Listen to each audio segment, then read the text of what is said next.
Hey everyone! Today I want to start a little Copic series here on this channel, and with this video I'll give you all the basic information you need about Copics. Just on a quick side note, I'm in no way affiliated with this company. I've only come to love their markers and I just want to share my experiences with you. I'll try to make this guide as complete as possible.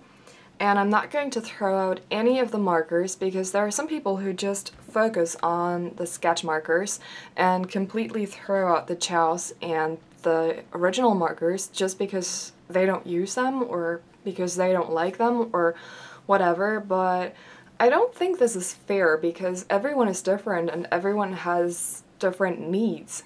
So, if you say, come on, I know absolutely everything about Copics. I just don't know where and how to get started with my own collection.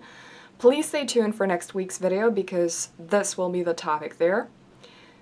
If you say, these are cool markers, but I don't really know the differences between them and which marker type I should get, I'm going to talk about this right now. These are Ciaos markers. That's what they look like, and they have a super brush tip and a chisel tip on the other side. These are sketch markers, and they have, surprise surprise, also the super brush tip and also the chisel tip. So these two markers have the exact same nibs. These are the original markers, and they have a fine tip and the chisel tip. So in this small table I have written down the differences between these three markers. Let's get started with the Ciaos. The Ciaos markers come in 180 colors, and the next point is something which is either said a bit ambiguously or wrongly or whatever, but you can get it wrong. Sometimes it is said that you can refill a Ciaos marker 15 times. So when you say this exact sentence, you might think that you can refill this marker 15 times and afterwards you have to throw it away. However, it is not true. These 15 refills refer to one bottle of various ink. So you have one bottle of various ink and you can refill your Ciaos marker 15 times with this bottle. Then you have to purchase a new one. The Ciaos are also the only ones which only have two nib options. So what nib options? What is that? It already has nibs. Yes, it has nibs. I showed you the nibs, but you can actually take the nibs out. You can use some kind of tweezer thingy thing and you can pull this nib out and insert another nib. Another piece of information is that the Ciaos do not work for the airbrush system. The next marker type is the sketch. The sketch marker comes in all colors which are available. That means 358 colors. One sketch marker can be refilled 12 times with one bottle of various ink. Why is that? Why can't it be refilled less? Because it holds more ink.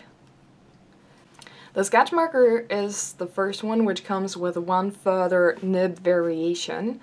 You can insert the medium round nib into this marker if you prefer this over one of those here. This marker has one nib option more and it also works for the airbrush system. Last but not least, our original marker. The originals come in 214 colors and it holds even more ink than the sketch marker. So with one bottle of various ink it can be refilled 9 times. And one thing which is really interesting about the original marker is that it comes with 9 nib options. I'm not going to read all those out. If you want to take a look at these, just pause the video. It works for the airbrush system too. So now that we know the differences between the individual markers, or just the basic differences, let's call it like this, which qualities do I actually consider in terms of markers? Now I've written down 4 points which I personally find very important. You might have more, you might have less. My first point is the ink itself, the intensity of the ink, the flow, the quality, like how can I work with this ink? The second one is the nib, because the nib is the direct contact between the marker and the paper. So how exactly does it transfer the ink to the paper? And another question is also the durability of the nib, because if I have a super good nib and it's just used up after 1 or 2 weeks and I can't use it anymore because it's like totally falling apart, this nib is completely useless to me. The third question is the ergonomics of the marker, short-term and long-term, because a marker can feel good in your hand when you just take it, when you grab it, but if you use it for a couple of hours, this impression can totally change. And the fourth one is, of course, the price, short-term and long-term.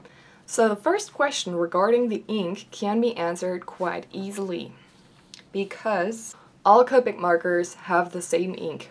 There's no marker which has better ink or worse ink or anything between that. No, they all have the very same ink. So let's come to the nib. One thing I can say about the nibs are that they are very durable. I have never ever had a nib falling apart or doing weird things or breaking or whatever. Another thing about the nibs are your personal preferences, because you can't really tell a person you have to use this nib and that's the way it is. No. So, the third question was the ergonomics. So Ciaos are round and a bit thinner. Sketch markers are oval and a bit thicker, and original markers are square-shaped and very thick. So for this point, it also comes back to personal preferences, because there are some people who say, I love the Ciao markers because they're so nice and thin and round. I personally, just personally, can't use the original markers because they're too thick for me. When I hold them in my hand, I actually like the square shape, and I would like it if it was a bit thinner. But with this square shape and this thick marker, because this is the marker which holds the most ink, I don't know, it's not comfortable for me to hold it. It feels like I'm holding a huge something in my hand. And so that's my own personal preference. Maybe if you have huge hands and you have this huge marker, you're like, oh my god, this is the perfect size for me. So now we come to the most interesting point to most people, because most people say, Copics are so damn expensive. Yes, they are. As a quick warning, I took the original prices from the original website, and I took the euro prices, just to have something. Like, you know, I had to take something for this. A gel marker costs €4.39 per marker, whereas Sketch and Original have the same price on the original Copic website with €7.13 per marker. One Varies ink is €10.49 per bottle. Ciaos are the cheapest markers, period. Short-term and long-term. They're the cheapest markers because, first of all, you have this tremendous price difference when you purchase them. That's already the first thing. The other thing is that they are also cheapest per refill. Although I put this price into brackets. Why? Because it doesn't say anything. Because I often hear this argument like, yeah, Ciao markers are cheaper when you first purchase them, but sketch markers are a lot cheaper in the long run. No, they're not. It's a kind of misconception I first had too, but when I thought about that, I realized no, they're not. They're actually really not. And it's really hard to explain this, so I made this little graphic metaphor time.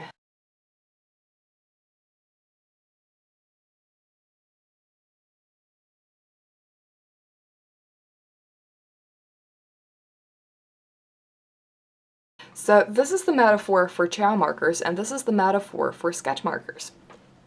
Here we have a tank, a water tank, and you purchase this water tank for 10 euros.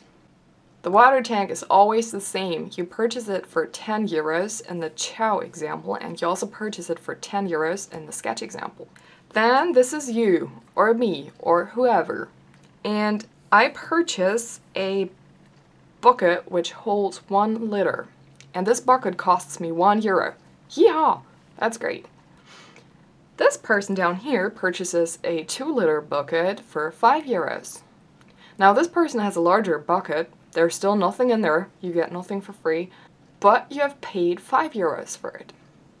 So here we have a difference of 4 euros between these two examples. So up to this point here, this person has paid 11 euros in total, and this person has paid 15 euros in total. So this person has purchased these materials for more money. Does not say that this bucket is better or anything, it just holds 1 liter more. Then, in the further course of the graphic, this person needs to get this water from the water tank into his own tank. So he has to fill his bucket 10 times and fill it in there until this tank is empty. This person has a little advantage because this bucket holds more, so he only has to do this 5 times. But in the end, they pay different prices because this part here does not really tell you anything. So if we transfer this to our Copic markers, you will purchase your various ink bottle for this amount and your Ciao marker for this amount. And you will use this bottle up. It doesn't matter how many times you refill your marker, it says nothing. On the other side, it also doesn't matter that you refilled your sketch marker less. It does not tell you anything about the price. The price is the same. You go through this whole bottle of various ink, it's empty, you had this amount before, you have nothing left, you only refilled your marker less. So if you say, I want to have a sketch marker because I'm tired of refilling my markers and I totally hate doing this, then this is an option to consider. Quick summary of the good and bad points of the individual markers. So I put all markers into some kind of triangle, and I put a plus and a minus to ergonomics, because ergonomics is the only point which is really completely subjective. Ciao markers are the cheapest markers, short term and long term. However, they also look very cheap, at least in my opinion. So another thing which is really annoying is that they don't have colors on their caps. You have to make your own little color badges if you want them to have the color on them, or you will have to sort through your pile of markers whenever you need a specific number. Another disadvantage of them is that they can't be used in the airbrush system, that they have a limited range of colors, and that they have only 2 nib options. The original markers do have the colors on the caps. They have many nib options, which can be really interesting. They can be used with the airbrush system. They also have a limited amount of colors though, which is a negative point, and they're more expensive in the long run. The sketch markers have the full color range. They also have the colors on the caps, and they can also be used with the airbrush system. A negative thing can be that they only have 3 nibs. However, if you like these 3 nibs, it's not really a disadvantage. and they're more expensive. All of them have amazing blending qualities, as I have figured out during time. They don't roll off the table because the Ciao markers have these little thingy things here. So you can throw them down and they will stop. And the other ones just don't have the shape to roll around. So where are the negative points about all markers? Yes, they're expensive, okay. You may take this as a negative point. Another thing I just sometimes have is that they were a bit overfilled when I purchased them. By overfilled, I mean that there was too much ink in them. So first of all, they were completely normal, and after I colored, like for 10 or 20 seconds, there were like huge streams of ink coming out.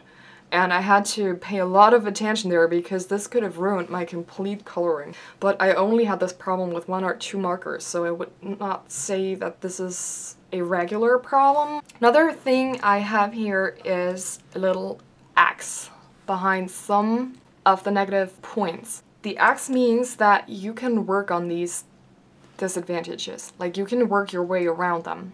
No colors on the caps, you can make your own color caps. No airbrush system. I've heard of people who have modified their Ciaos and their systems to match, so this seems to work too. Limited amount of colors can be worked around because you can purchase empty markers plus bottles of various ink, because the various ink is available in all colors, and you can just purchase an empty marker of your choice and you can fill the ink in there. So to finish things off, just a quick word to the multiliners because they belong into a Copic video. Up here we have a table of the normal multiliners and the SP ones. Difference between these two, the normal ones cannot be refilled, whereas the SP ones can be refilled. Same questions. First one is the ink again. Again, same thing as for the markers. The multiliners hold the same ink. They have the same nib. They have almost the same ergonomics. I'm saying almost. I would love to show you the difference between an SP and a normal multiliner, but I don't have an SP liner. So this is the normal multiliner. It has some little... It's really hard to show this on camera now, but I'm going to try anyways. So up here, it has one little bump. It goes down a little bit. Then it goes down a teeny tiny bit here, and then it goes down a bit here. And then it leads to the nib. But as you can see, this is pretty even. Like, these tiny parts of the marker which go down a little bit are just really, really, really small. And you can hold it directly here at the front, which is really, really great for inking because you have so much control over your liner. The thing with the SP liners is that they're a bit different. They have the exact same thingy thing here where the cap ends. This part here is the same too. And here at this point, which is quite even on the normal liners, on the SP liners, it goes down like really a lot. Like, it's a steep decline here at this point. So just Google an image of them and you will know what I mean. And there are some artists out there who say, I don't like this steep decline at this point because, as I said, you can hold them like this, the normal ones. And you cannot hold an SP liner like this because you will have this decline here, right where your finger is. So, same thing here, prices. On the original Copic website, the SP liners were at €7.84 and the normal ones at €3.81. And again, another little summary. Ergonomics, question mark, again, pretty subjective point. Normal ones are cheaper in the short term. They're not available in certain nib widths, and they're not refillable, which makes them a bit more expensive in the long run. The SP ones are cheaper in the long term, they're refillable, and they're also not available in certain nib widths. One final tip I can give you about the markers and their ergonomics is try them out. You don't need to purchase a full set of Copics and realize at some point, whoa, that was the wrong marker type. I wasted all my money. No, please don't do that. Test them out beforehand. Maybe you have a friend where you can try them out. Maybe you have a craft store near you where you can get hold of some sample markers which you can try. And if you have neither of these two options, just purchase one marker of every marker type off of eBay, like used ones, not new ones, used ones, which shouldn't be too expensive, and then just try them out. So that was it for today's video. If you don't know me yet, please click below onto the subscribe button, and please stay tuned for next week's episode. It's going to be part 2, which Copic markers should I order? And yes, I will really give you specific advice on which colors you could get as your first Copic markers. I hope we'll see each other then, and bye bye!